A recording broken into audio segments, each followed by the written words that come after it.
أيها الذين آمنوا اتقوا الله حق تقاته ولا تموتن إلا وأنتم مسلمون.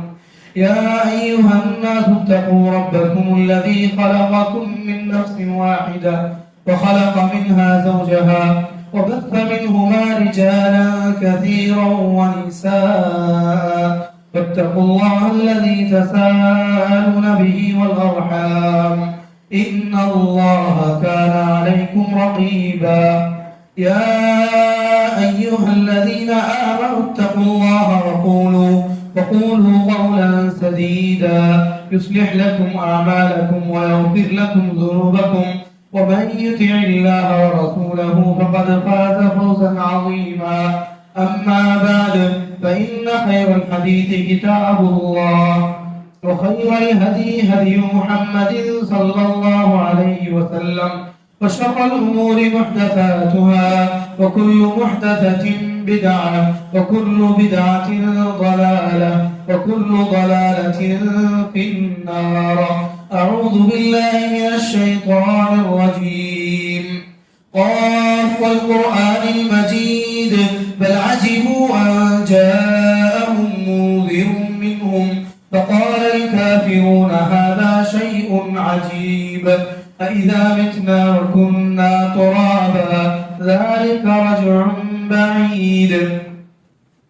قد علمنا ما تنقص الأرض منهم وعندنا كتاب حفيظ بل كذبوا بالحق لما جاءهم فهم في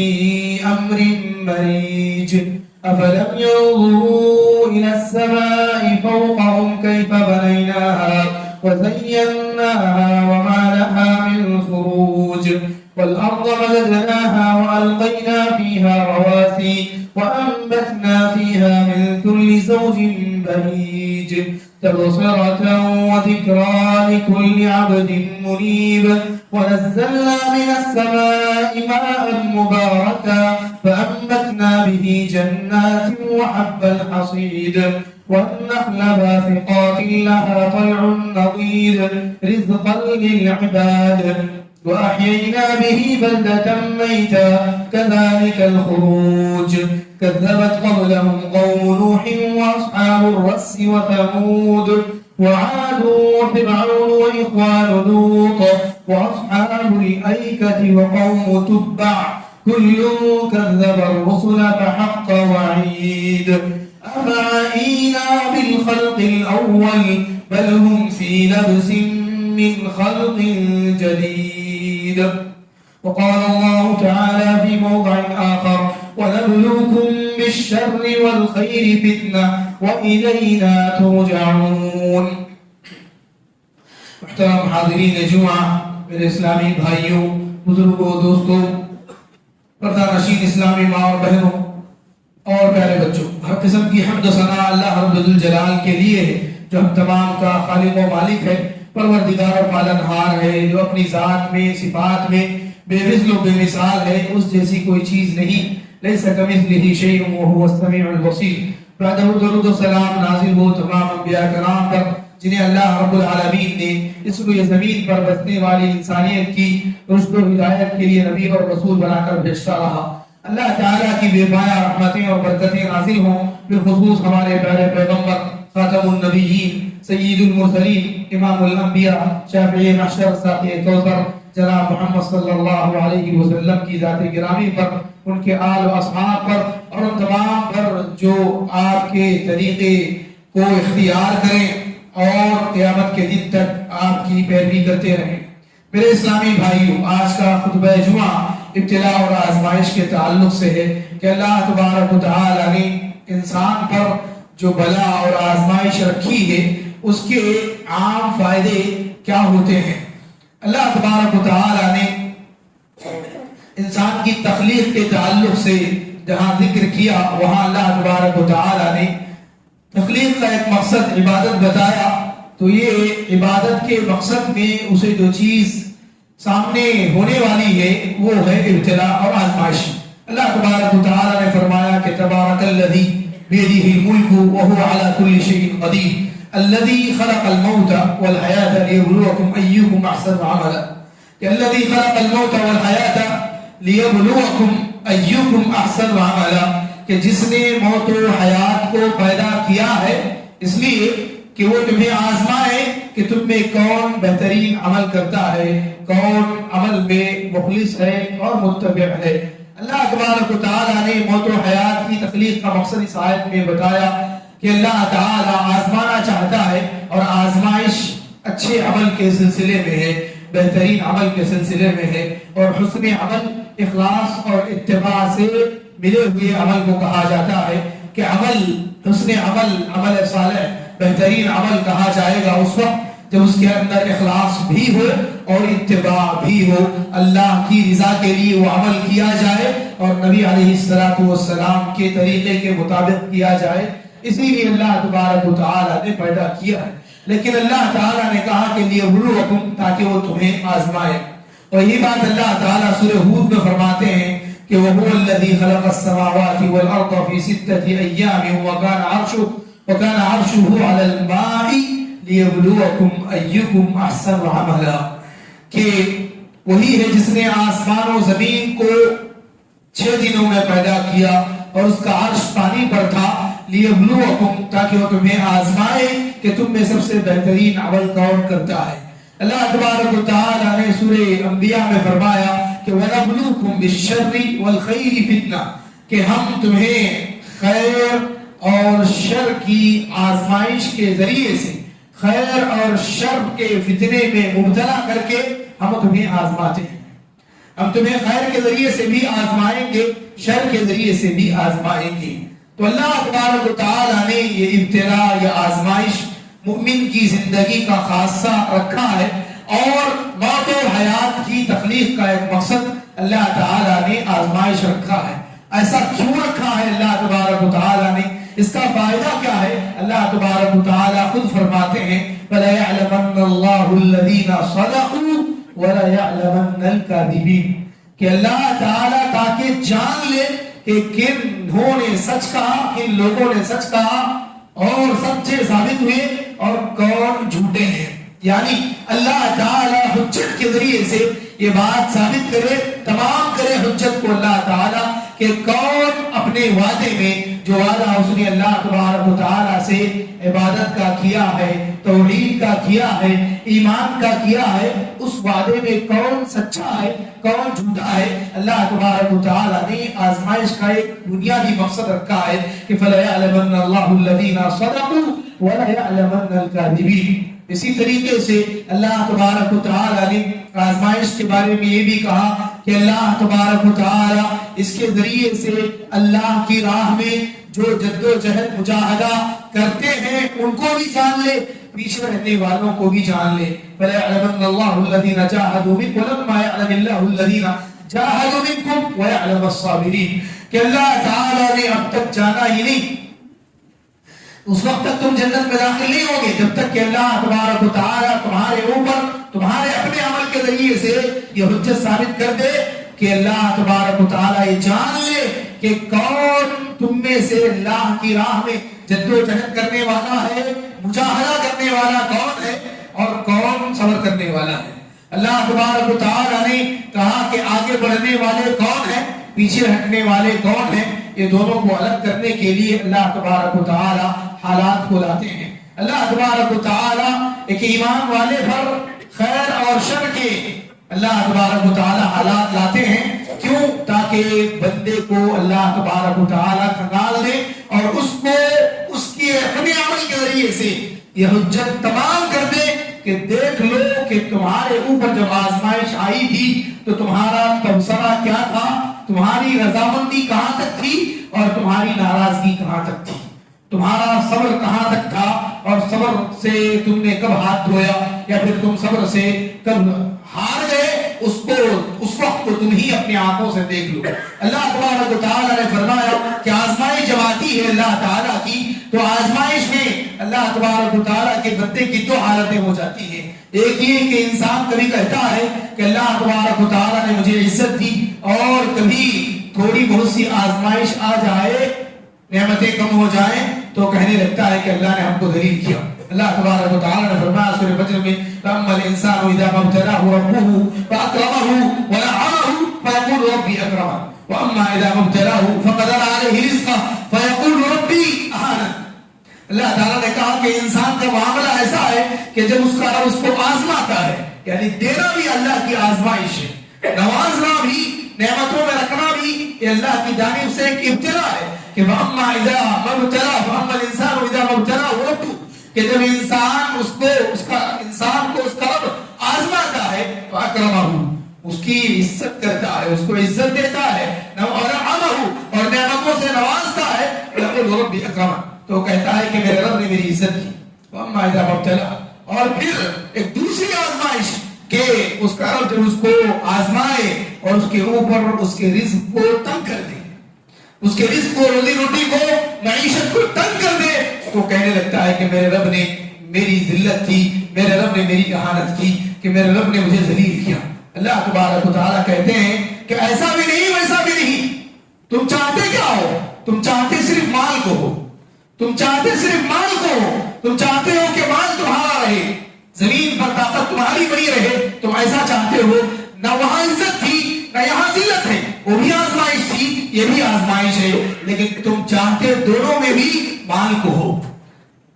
مال کو ہو۔ تم چاہتے ہو کہ تم زمین میں رہو، مالدار رہو اور ہمیشہ خوشحال رہو، تمہیں کوئی آزمائش ہی نہ آئے، لیکن اللہ تعالیٰ نے کہا کہ انسان پر آزمائش آئے گی، نعمت کے ذریعے، خیر کے ذریعے سے بھی، اور زحمت کے ذریعے، تکلیف کے ذریعے سے بھی، یعنی شر کے ذریعے سے بھی۔ دونوں میں کامیاب آدمی وہ ہے جو اس میں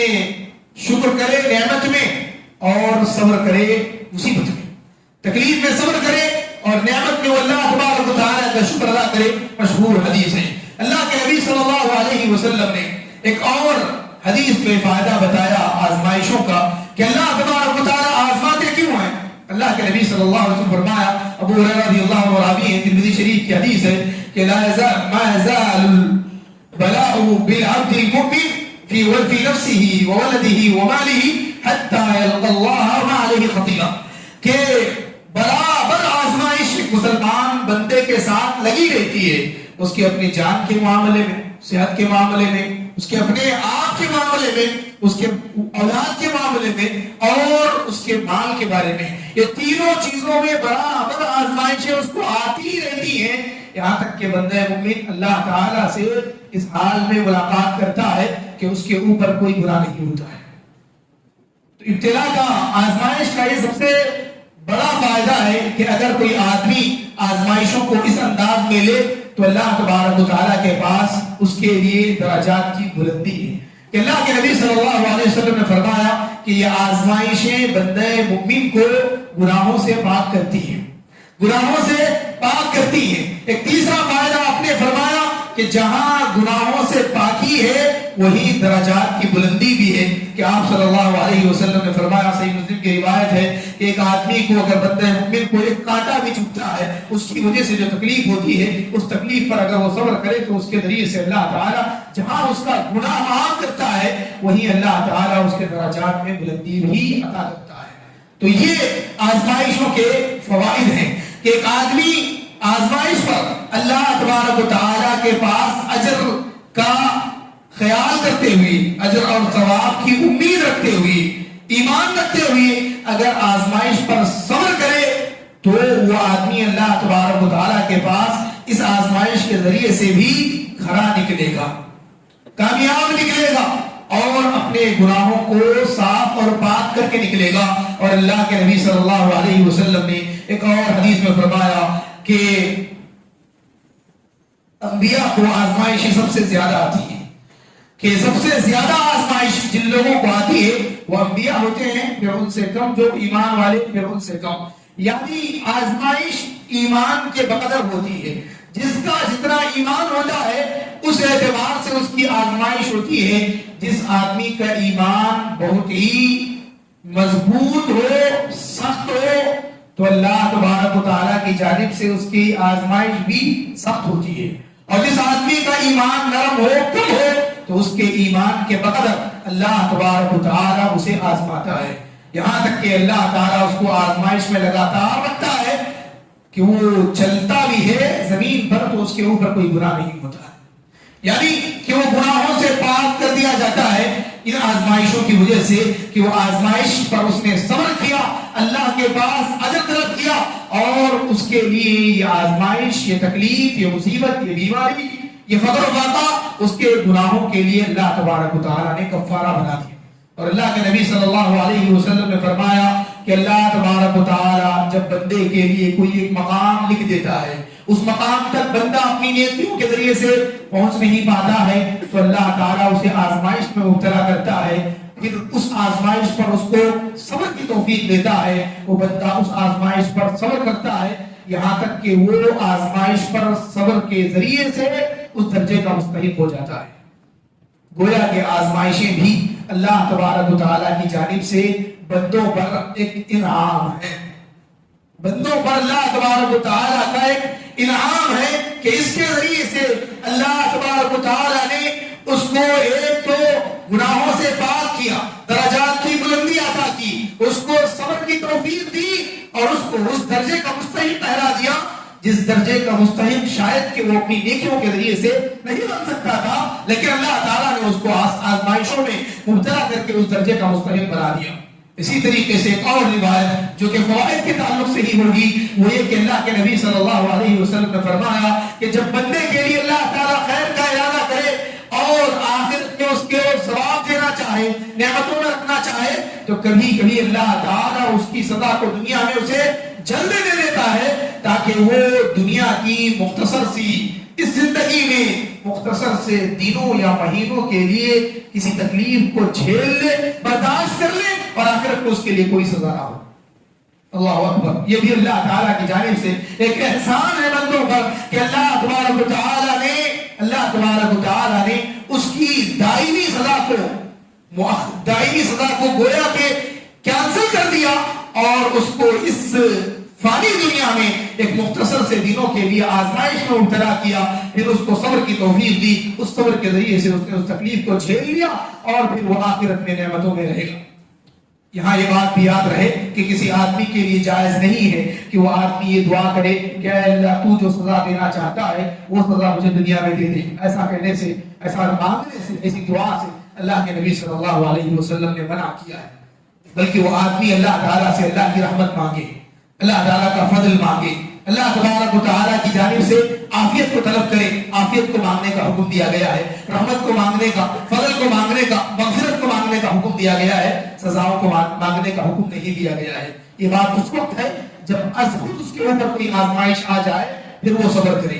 پھر وہ اجر کی امید رکھے اس کے لیے۔ تو اسی لیے اگر کسی آزمائش والے آدمی، تکلیف والے، مصیبت والے، پریشانی والے آدمی کے پاس جائیں، اس کی عیادت کریں یا اس سے ملاقات کریں تو اس کے پرسے میں، اس کی تسلی میں، اس کی تعزیت میں ان باتوں کی تلقین ضرور کریں کہ اللہ آپ کو شفا دے، عافیت دے۔ یہ باتیں سب کہتے ہیں، کہنا بھی چاہیے، ساتھ میں یہ کہ اللہ آپ کے درجات بلند کرے، اس کے ذریعے سے اللہ آپ کے درجات بلند کرے گا، آپ کے گناہوں کو معاف کرے گا، اللہ تبارک و تعالیٰ آخرت میں اس کا آپ کو اجر دے گا۔ اور اس کو کہیں وہ نصیحت جو اللہ کے نبی صلی اللہ علیہ وسلم نے کی کہ للہ ما اخذ وله ما اعطى وكل شيء عنده اجل مسمى، کہ اللہ ہی کے لیے وہ چیز ہے جو اس نے لی اور اللہ ہی کے لیے وہ چیز ہے جو اس نے دی، اور ہر چیز اللہ کے پاس ایک مقررہ وقت کے ساتھ ہی ہے۔ تو تم کو چاہیے کہ تم صبر کرو اور اللہ کے پاس اجر کی امید رکھو، اجر کا یقین رکھو۔ یہ دعا اللہ کے نبی صلی اللہ علیہ وسلم نے سکھائی ہے اور اس کی تلقین ہمیں ایک دوسرے کو کرنا چاہیے۔ اور اگر کسی مریض کے پاس جائے تو اللہ تبارک و تعالیٰ کی اس کو امید دلائیں، اللہ کی جانب سے شفا کی، رحمت کی، ثواب کی اور درجات کی بلندی کی، اور آخرت میں اللہ تبارک و تعالیٰ جو اس کو انعامات سے نوازے گا وہ امید دلائیں۔ اس کے پاس جا کر لو کی باتیں نہ کریں، اگر مگر کی باتیں نہ کریں کہ اگر ایسا کرتے یہاں سے وہاں چلے جاتے تو اچھا تھا، یہاں سے وہاں نکل جاتے، فلاں ڈاکٹر کے پاس جاتے، فلاں ہاسپٹل میں علاج کراتے تو اچھا تھا، یہاں ایسا کرتے تو ایسا تھا، اگر مگر میں اس کو ڈال کر اس کی تکلیف میں، آزمائش میں یا اس کی بیماری میں یا اس کے غم میں اضافے کا سبب نہ بنے، بلکہ اس کو امید دلائیں، یقین دلائیں اللہ تعالیٰ کے پاس اجر کا، نہ کہ اس کو مایوس کرے، نہ ہی اس کو یعنی کہ اللہ تبارک و تعالیٰ کی تقدیر پر اعتراض کرنے والا نہ بنائے، نہ خود ہی تقدیر پر اعتراض کرنے والے بنے، اس لیے کہ اللہ کے نبی صلی اللہ علیہ وسلم نے لو لو کی باتیں کرنے سے، اگر مگر کی باتیں کرنے سے آپ نے منع کیا ہے اور یہ کہا ہے کہ یہ شیطان کا دروازہ کھولتا ہے۔ تو اس لیے میرے بھائیوں، اللہ تبارک و تعالیٰ نے جس بندے کو جس انداز میں بھی رکھا ہے، یہ اللہ تبارک و تعالیٰ کی جانب سے اس کے لیے رحمت ہے۔ اللہ کے لطف و کرم کا پہلو ہر چیز میں ہوتا ہے، کوئی ایسا حال، کوئی ایسی حالت نہیں ہے جس حالت میں اللہ تبارک و تعالیٰ کا لطف و کرم نہ ہو، لیکن اللہ تبارک و تعالیٰ آزماتے ہیں اور صبر کرنے والوں کے لیے اللہ تعالیٰ کے پاس اجر ہے۔ اولئک علیہم صلوات من ربہم ورحمہ وَأُولَئِكَ هُمُ الْمُهْتَدُونَ کہ اللہ تعالیٰ کی جانب سے ان کے اوپر رحمتیں ہیں، ہدایت ہے، اللہ تبارک و تعالیٰ کی جانب سے ان کے اوپر سلامتی ہے۔ ایسے لوگوں کے لیے جو مصیبتوں پر صبر کرتے ہیں اور اِنَّا لِلَّهِ وَإِنَّا إِلَيْهِ راجعون کہتے ہیں، آدمی کو چاہیے کہ وہ مال میں، اپنی جان کے بارے میں، اپنی اولاد کے بارے میں، کسی بھی معاملے میں اگر آزمائش ہے تو آزمائش کے خیر کے پہلو کو وہ دیکھے، صبر کو اختیار کرے، اللہ تعالیٰ کی دوسری جو نعمتیں ہیں ان نعمتوں کو یاد کرے، تاکہ وہ اللہ تعالیٰ سے شکایت کرنے والا نہ بنے بلکہ اللہ تعالیٰ کا شاکر بندہ بنے، ذاکر بندہ بنے، نعمتوں کو یاد کرنے والا بنے۔ اللہ رب العالمین سے دعا ہے کہ اللہ تبارک و تعالیٰ ہمیں ان باتوں پر عمل کی توفیق عطا فرمائے، اللہ تعالیٰ ہمیں کفران نعمت سے اور بے صبری کا مظاہرہ کرنے سے اللہ تعالیٰ ہمیں بچائے، اللہ تبارک و تعالیٰ ہمیں نعمت دے تو شکر کی توفیق دے، اور ہمیں تکلیف دے تو اللہ تعالیٰ اس پر صبر کرنے کی ہمیں توفیق عطا فرمائے۔ جو لوگ پریشان حال ہیں ان کی پریشانیوں کو دور فرمائے، جو بیمار ہیں اللہ تعالیٰ کو مکمل جلد شفا عطا فرمائے، اور اللہ تعالیٰ جن کے والدین باحیات ہیں اللہ تعالیٰ ان کی عمروں میں برکت عطا فرمائے، جن کے والدین کا توحید و سنت پر انتقال ہوا ہے اللہ تعالیٰ ان کی مغفرت فرمائے، ان کے درجات کو بلند فرمائے، اعلیٰ علیین میں جگہ عطا فرمائے۔ آمین۔ اقول قولی ھذا واستغفر اللہ لی